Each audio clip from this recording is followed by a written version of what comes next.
Cosmo health நேயர் அனைவர்களுக்கும் வணக்கம். நான் doctor Panneerselvam from Ariyalur Sri Vidya Siddha Varma hospital. இன்றைக்கி நம்ம எதை பற்றி பார்க்க போகிறோம் அப்படின்னா, டயபெட்டிஸ் மிலிட்டஸ் அப்படின்னு சொல்லக்கூடிய நீரிழிவு நோய், சர்க்கரை நோய், மதுமேக நோய் சித்த மருத்துவத்தில் இந்த மாதிரி சொல்லுவாங்க. முதல்ல இதை பற்றி என்ன பார்க்க போகிறோம்னா, சர்க்கரை நோய்னா என்ன, அதை சரியாக கவனிக்காத பட்சத்தில் அதுக்கான பக்க விளைவுகள் என்ன, அதுக்கான மருத்துவம், வீட்டு மருத்துவம், நம்ம சித்த மருத்துவத்தில் என்ன சொல்கிறாங்க, அதை பற்றி தான் பார்க்க போகிறோம். முதல்ல சர்க்கரை நோய்னா என்ன அப்படின்னா, நம்ம சாதாரணமாக ஒரு இனிப்பு எடுக்கிறோம், இல்லாட்டி ஒரு சாப்பாடு சாப்பிட்றோம் அப்படின்னா, நம்ம ரத்தத்தில் வந்து குளுக்கோஸ் லெவலு, சர்க்கரையோட அளவு வந்து நார்மலாக இருக்கும். இந்த சர்க்கரை நோய் பிரச்சனை இருக்கிறவங்களுக்கு சர்க்கரையோட அளவு வந்து அதிகமாக காணப்படும். இதுதான் சர்க்கரை நோய். நான் இதை ஏன் சொல்கிறேன் அப்படின்னா, சர்க்கரை நோயை பற்றி இந்த காலகட்டத்தில் எல்லாருக்குமான விழிப்புணர்வு நிறையாவே இருக்குது. சோஷியல் மீடியா இருக்கிறதுனால அதுக்கான விழிப்புணர்வு இருக்குது. எல்லாம் தெரிஞ்சுக்கிட்டுமே சில பேர் ஃபாலோ பண்ணாமல், வேலை பளுவால், ஃபேமிலி பிரச்சனையால் அதை ஃபாலோ பண்ணாமல் காலம் கடக்க அதுக்கான பக்க விளைவுகளை ரொம்ப சந்தித்து, இப்போ பக்க விளைவில் வரவங்க தான் ரொம்ப ஜாஸ்தி. சுகர் குறையல அப்படிங்கிறத விட பக்க விளைவுகள் ரொம்ப அதிகம். இது எந்த மாதிரி பக்க விளைவுகள் வரும் அப்படின்னு பார்ப்போம். முதல்ல காலை பாதிக்கிறது, அதாவது நரம்புகளை பாதிக்கிறது. அது வந்து மெயினாக காலை தான் பாதிக்கும். எந்த மாதிரி பாதிப்பு அப்படின்னா, கால் வந்து மறுத்து போகிறது, எரிச்சல் இருக்குது, அதுக்கப்புறம் சுருக்குன்னு குத்தல் வலி, இந்த மாதிரி தொந்தரவுகளாக இருக்கும். சில பேருக்கு கெண்டை காலை பிடிச்சி கவ்வுற மாதிரி இருக்கும். சில பேர்த்துக்கு காலில் வந்து கட்டை விரலுக்கு அடியில் ஒரு மறு மாதிரி காணப்பட்டு, அது நாளடைவில் கண்டுக்கலை அப்படின்னா இன்ஃபெக்ஷன் ஆகி டயபெட்டிக் உண்டாகி அதிகமாகி அது கடைசியில் எங்கேயோ போய் முடிஞ்சிடும். இந்த மாதிரி சூழல் இருக்கிறதுனால சுகர் வந்துங்கிறது ஒரு பிரச்சனை கிடையாது. நீங்கள் உணவை சரியாக தேர்ந்தெடுத்து சாப்பிட்டிங்கன்னா எந்த பிரச்சனையுமே கிடையாது. ஃபிசிக்கல் ஆக்டிவிட்டி ஃபாலோ பண்ணிங்கன்னா மருந்து கூட எடுக்க தேவையில்லை. ஆனால் அது இல்லாத பட்சத்தில் இந்த மாதிரி தொந்தரவுகள்லாம் இருக்குது. இது சுகரை யாரும் பயப்பட வேண்டாம். இது எதுக்காக சொல்கிறேன் அப்படின்னா, ரொம்ப அலட்சிய போக்காக இருக்கிறவங்களுக்கு இந்த மாதிரி பிரச்சனை வருதில்ல, அதை சொன்னால் தானே உங்களுக்கு கொஞ்சம் அதை பண்ணிக்குவாங்க அப்படிங்கிறதுனால சொல்கிறேன். அதுக்கப்புறம் எந்த மாதிரி பிரச்சனை அப்படின்னா, கண்ணை பாதிக்கும், அதுக்கப்புறம் கிட்னியை பாதிக்கும், கடைசியாக இதயத்தை பாதிக்கும். இந்த மாதிரி தொந்தரவுகள்லாம் தவிர்க்கணும் அப்படின்னா நீங்கள் வந்து உணவு பழக்க வழக்கத்தை நிறையா மாற்றிக்கணும். அதை ஒன்றரை பார்ப்போம். இப்போ வந்து அதுக்கப்புறம் என்ன மாதிரி கம்ப்ளைண்ட் வரும்னா, பெரிய ஆர்த்தடின்னு சொல்லக்கூடிய ப்ரோஷன் ஷோல்டர், அதாவது கையை மேலே தூக்க முடியாது. இது ஏன் வருதுன்னா, இந்த சுகர் வந்து ரொம்ப கட்டுக்கடங்காக அதிகமாக இருக்கிறதுனால வருது. அடிப்படுறதுனாலையும் சிலருக்கு வரலாம். அடிப்படுறதுனால வரலாம், லெகுமெண்ட்டுன்னு சொல்ல வரலாம், வயசாகிறதுனால வரலாம், எலும்பு தேய்மானத்தில் நிறையா வரும். ஆனால் சுகரில் காமன் இது. இதோட காம்ப்ளிகேஷனால் வரக்கூடியது இதுவும் ஒன்று. ஸ்கின் டிசீஸ், இந்த மாதிரி நிறையா பிரச்சனைகள் இருக்குது. அதனால் சுகர் இருக்குது, எனக்கு 4 வருஷம் 5 வருஷமாக இருக்குது அப்படின்னா, எனக்கு சுகர் இருக்குது அப்படின்னு நம்ம முதல்ல அடிக்கடி சொல்லிக்கணும். அப்போ தான் நம்ம சாப்பிட்றப்போ நமக்கு அதிகமாக சாப்பிட மாட்டோம். நம்ம உணவு நம்ம வாய் வழியாக என்ன சாப்பிட்றோமோ அதை வச்சு தான் சுகர் கண்ட்ரோலில் இருக்கிறதோ இல்லாததோ. அதனால தான் இதை பற்றி சொல்கிறேன். எந்த மாதிரி கண்ட்ரோல் பண்ணலாம் அப்படின்னா, நம்ம ஹாஸ்பிட்டலில் இதுக்கான டயட்டு ஒரு இது மாதிரி கொடுக்குறோம். நம்ம மாவு சத்து உணவுகளை முற்றிலுமாக தவிர்க்கிறதுல மதியம் கொஞ்சம் எடுத்துக்கலாம். ஏன்னா சில பேர் வெறும் மாவு சத்து ஃபுல்லாமே கம்மி பண்ணிக்கிட்டு ஒரு மாதிரி ரொம்ப நாளைக்கு கடைபிடிக்க முடியாது. ஒரு தானியம் மட்டும் அப்படியே எடுத்துக்கிட்டு ஒரு வாரம் ஃபாலோ பண்ணுவாங்க, 10 நாள் ஃபாலோ பண்ணுவாங்க, அதுக்கப்புறம் ஃபாலோ பண்ண முடியல. அதனால் நம்ம ஹாஸ்பிட்டலில் டயட்டு நான் உங்களுக்கு சொல்கிறேன், நிறைய பேர்த்துக்கு நல்லா ஹெல்ப்ஃபுல்லாக இருக்குது. இப்போ காலையில் உணவு என்ன சாப்பிட்டுக்கலாம் அப்படின்னா, தானிய சார்ந்த சிறுதானிய உணவு. அதாவது நான் சஜஸ்ட் பண்ணுறது, எங்கள் ஹாஸ்பிட்டலில் நான் பண்ணுறது வந்து இந்த குதிரைவாளின்னு ஒரு அரிசி இருக்குது. அந்த அரிசியை நான் ரொம்ப சஜஸ்ட் பண்ணுறேன். பாலிஷ் பண்ணாத அரிசி. அது ரொம்ப எல்லாருக்குமே ரொம்ப ஹெல்ப்ஃபுல்லாக இருக்குது. அது உங்களுக்கு பிடிக்கல, செகண்ட் ஆப்ஷன் வந்து மாப்பிளை சம்பா. ரெண்டுமே இது ரெண்டும் மட்டும் நான் சஜஸ்ட் பண்ணுறேன்.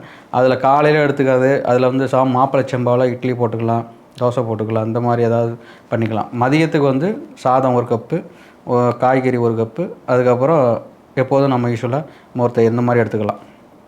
நைட்டுக்கும் அதே மாதிரி. நைட்டுக்கு வந்து கொண்டைக்கடலை இல்லாட்டி ஏதாவது பச்சை பயிறு இந்த மாதிரி 1 கப் எடுத்துக்கிட்டு, லைட்டாக ஒரு அரிசி 1 கப் எடுத்துக்கிட்டு, இல்லாட்டி தோசை எடுத்துக்கிட்டு, காய்கறி எடுக்கும் பட்சத்தில் ஒரு 10 டேஸ் ஃபாலோ பண்ணாவே உங்களுக்கு தெரியும், நல்லாவே குறைஞ்சிரும் சுகரு.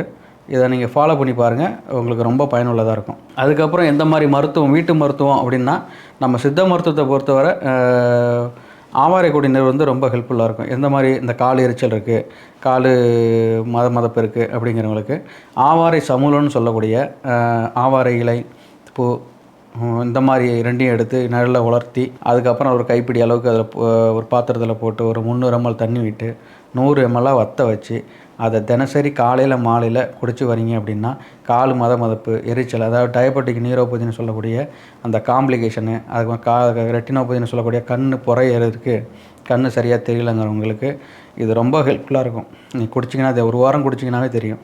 இந்த ஆவாரை கொட்டை நேரம் அவ்வளோ யூஸ்ஃபுல்லாக இருக்கும். அதுக்கப்புறம் நாட்டு மருந்து கடையில் சீந்தில் சூரணம் இருக்குது, சீந்தில் மாத்திரைன்னு இந்த மாதிரி சீந்திலில் வந்து உடம்புல எதிர்ப்பு சக்தி அதிகரிக்கக்கூடிய நிறைய சத்து இருக்கிறதுனால அதை நிறையா எடுத்துக்கங்க. உணவில் நீங்கள் யூஸ்வலாக சாம்பார் இந்த மாதிரி வைக்கிறப்போ மஞ்சள் கொஞ்சம் கூடுதலாக சேர்த்துக்குங்க. அது உங்களுக்கு ஹெல்ப்ஃபுல்லாக இருக்கும். டயபெட்டிக்கில் ரொம்ப கால் மதப்பு இருக்குது.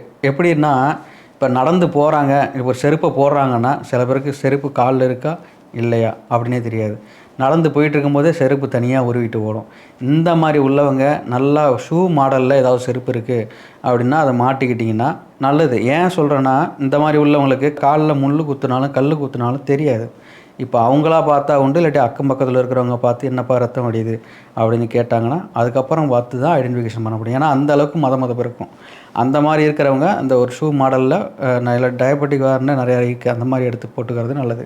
டயபெட்டிக் ரெட்டினோபதியில் என்ன நமக்கு கம்ப்ளைண்ட் இருக்கும் அப்படின்னா கண் புறையிறது. நம்ம சர்ஜரி நிறையா பண்ணுவாங்க. நம்ம டயபெட்டிக் பேஷண்ட்டை கேட்டால் தெரியும். ஒரு டைம் பண்ண, 2 டைம் பண்ண, 3 டைம் பண்ணுவேன். நான் எத்தனை டைம் பண்ணிக்கிட்டே இருக்கிறதுல ஒன்றும் பிரச்சனை இல்லை. அது ஏன்னா அது கண்ட்ரோல் இல்லை அப்படின்னு தான் நம்ம எடுத்துக்கணும். நம்ம ஒரு 5 வருஷத்துக்கு மேலே இருக்குது, சுகர் இருக்குது அப்படின்னா அதோட காம்ப்ளிகேஷன் நம்ம பின்னாடியே துரத்த ஆரம்பிச்சிடும். நம்ம கரெக்டாக டயட்டு ஃபாலோ பண்ணல, மருத்துவ முறைகளை ஃபாலோ பண்ணல, எந்த மருத்துவம் இருக்கட்டும், அலோபதியாக இருக்கட்டும், சித்தமாக இருக்கட்டும், ஏதோ ஒரு மருத்துவத்தை எடுத்து கரெக்டான ஒரு நம்ம வாரம் மாதம் செக் பண்ணிக்கிட்டே இருக்கணும். வாரம் வாரம் ஒரு செக் பண்ணிக்கணும் செல்ஃபாக. நான் கான்ஃபிடெண்ட்டாக இருக்கேன் சார் டாக்டர், நான் பார்த்துப்பேன் அப்படிங்கிறவங்க வாரத்துக்கு ஒரு முறை இல்லாட்டி மாதத்துக்கு ஒரு முறை போயிட்டு ஒரு குளுக்கோமீட்டர் வச்சு செக் பண்ணிக்கிறது நல்லது. சுகர் நமக்கு இப்போ ஒரு ஒரு ஒரு ஒரு சீரான ஒரு உணவு பழக்க வழக்கத்தை நான் ஃபாலோ பண்ணிகிட்ருக்கிறேன். அதில் கண்ட்ரோலில் இருக்கா இல்லையா? கண்ட்ரோலில் இருந்தால் குட்டு, இல்லை அப்படிங்கிற பட்சத்தில் அந்த உணவு பழக்கத்தை மாற்றிக்கலாம். இப்படி மாற்றிக்கிட்டே மாற்றி அந்த கண்ட்ரோலை கொஞ்சிட்டு இருக்கிறீங்க அப்படிங்கிற பட்சத்தில் இந்த காம்ப்ளிகேஷன் எதுவுமே இல்லாமல் நம்ம வந்து ஆரோக்கியமாக இருக்கலாம். அதுக்கப்புறம் ஃபிசிக்கல் ஆக்டிவிட்டி ரொம்ப முக்கியம். ஏதாவது ஒரு டெய்லி ஒரு 20 நிமிஷம் ஏதாவது ஒரு வாக்கிங் மாதிரி, அது ரொம்ப ரொம்ப முக்கியம். அது நீங்கள் அந்த காம்ப்ளிகேஷன்லேருந்து தவிர்க்கிறதுக்கு இந்த டெய்லி 20 நிமிஷம் நடக்கிறீங்க, ஏதாவது வாக்கிங் பண்ணுறீங்க அப்படிங்கிற பட்சத்தில் யோகா பண்ணுறீங்க அப்படின்னா ரொம்ப ஹெல்ப்ஃபுல்லாக இருக்கும். டயபெட்டிக் பொறுத்தவரை யாரும் இது பயப்படுறதுக்கு ஒன்றுமே கிடையாது. நம்ம உணவு பழக்க வழக்கத்தை சரியாக இருக்கும். இது வந்து மாத்திரை ரெகுலராக எடுக்கணும்னு ஒரு அவசியம் கிடையாது. ஓரளவுக்கு அந்த இதை பற்றி நீங்கள் ஒரு ஃபாலோ பண்ண ஆரம்பிச்சிட்டிங்கன்னா அதை பற்றி நம்ம ஒரு புரிதல் வந்துடும்.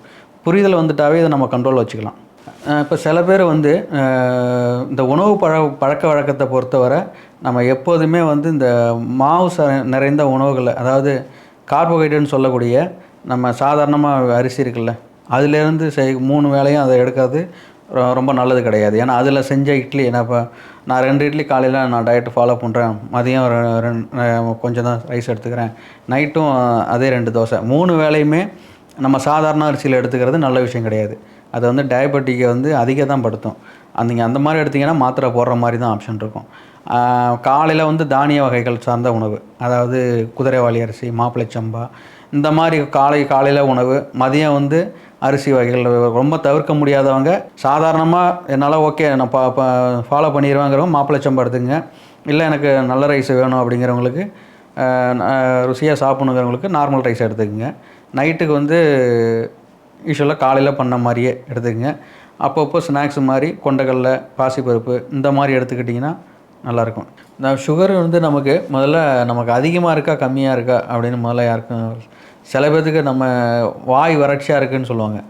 வாய் வறட்சியாக இருக்குது, எவ்வளோ தாகம் இருந்தாலும் தண்ணி குடிச்சிக்கிட்டே இருங்க டாக்டர் அப்படின்னாவே நீங்கள் வந்து சுகரை வந்து நீ பார்த்துக்கிறது நல்லது. ஏன்னா சுகரு ரொம்ப அதிகமாக இருக்கிற பட்சத்தில் அந்த மாதிரி வாய் வறட்சி, நாக்கு காஞ்ச மாதிரியே இருக்கும், எவ்வளோ தண்ணி குடித்தாலும் தாகம் கட்டாது. இந்த மாதிரி இருந்துச்சுன்னா உடனே ஒரு சுகரை பார்த்துக்கிறது ரொம்ப நல்லது. சித்த மருத்துவத்தில் சர்க்கரை நோய்க்கு என்னென்ன தீர்வு இருக்குது அப்படின்னு பார்த்தோம். மற்றும் ஒரு வீடியோவில் மீண்டும் சந்திக்கலாம். நன்றி, வணக்கம்.